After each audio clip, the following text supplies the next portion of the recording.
కేటీఆర్ విషయంలో మాత్రం తగ్గేది లేదు. ఆయన తప్పనిసరిగా క్షమాపణ చెప్పాల్సిన అవసరం ఉంది.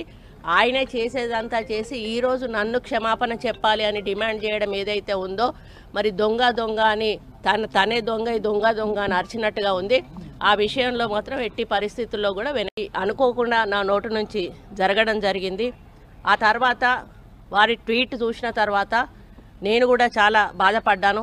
ఎందుకంటే ఏ విషయంలో నేనైతే బాధపడతా ఉన్నానో ఆ విషయంలో నేను ఇంకొకరిని నొప్పించాను అని తెలిసి రాత్రి వెంటనే మరి దాన్ని వెనక్కి తీసుకుంటూ నేను ట్వీట్ చేయడం జరిగింది. కాబట్టి నాకు జరిగిన అవమానం, నేను పడ్డ బాధ ఇంకొకరు పడకూడదు అనేటువంటి ఒక ఆలోచనతోటి నేను బేషరతుగా దాన్ని వెనక్కి తీసుకోవడం జరిగింది.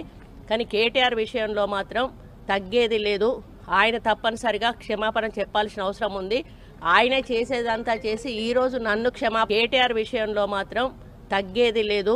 ఆయన తప్పనిసరిగా క్షమాపణ చెప్పాల్సిన అవసరం ఉంది. ఆయనే చేసేదంతా చేసి ఈరోజు నన్ను క్షమాపణ చెప్పాలి అని డిమాండ్ చేయడం ఏదైతే ఉందో, మరి దొంగ అని తనే దొంగ అని అరిచినట్టుగా ఉంది. ఆ విషయంలో మాత్రం ఎట్టి పరిస్థితుల్లో కూడా అనుకోకుండా నా నోటి నుంచి జరగడం జరిగింది.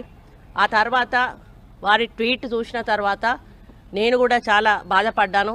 ఎందుకంటే ఏ విషయంలో నేనైతే బాధపడతా ఉన్నానో ఆ విషయంలో నేను ఇంకొకరిని నొప్పించాను అని తెలిసి రాత్రి వెంటనే మరి దాన్ని వెనక్కి తీసుకుంటూ నేను ట్వీట్ చేయడం జరిగింది. కాబట్టి నాకు జరిగిన అవమానం, నేను పడ్డ బాధ ఇంకొకరు పడకూడదు అనేటువంటి ఒక ఆలోచనతోటి నేను బేషరతుగా దాన్ని వెనక్కి తీసుకోవడం జరిగింది. కానీ కేటీఆర్ విషయంలో మాత్రం తగ్గేది లేదు. ఆయన తప్పనిసరిగా క్షమాపణ చెప్పాల్సిన అవసరం ఉంది. ఆయనే చేసేదంతా చేసి ఈరోజు నన్ను కేటీఆర్ విషయంలో మాత్రం తగ్గేది లేదు. ఆయన తప్పనిసరిగా క్షమాపణ చెప్పాల్సిన అవసరం ఉంది.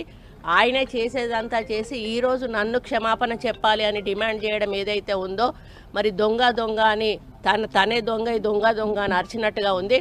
ఆ విషయంలో మాత్రం ఎట్టి పరిస్థితుల్లో కూడా అనుకోకుండా నా నోటి నుంచి జరగడం జరిగింది. ఆ తర్వాత వారి ట్వీట్ చూసిన తర్వాత నేను కూడా చాలా బాధపడ్డాను. ఎందుకంటే ఏ విషయంలో నేనైతే బాధపడతా ఉన్నానో ఆ విషయంలో నేను ఇంకొకరిని నొప్పించాను అని తెలిసి రాత్రి వెంటనే మరి దాన్ని వెనక్కి తీసుకుంటూ నేను ట్వీట్ చేయడం జరిగింది.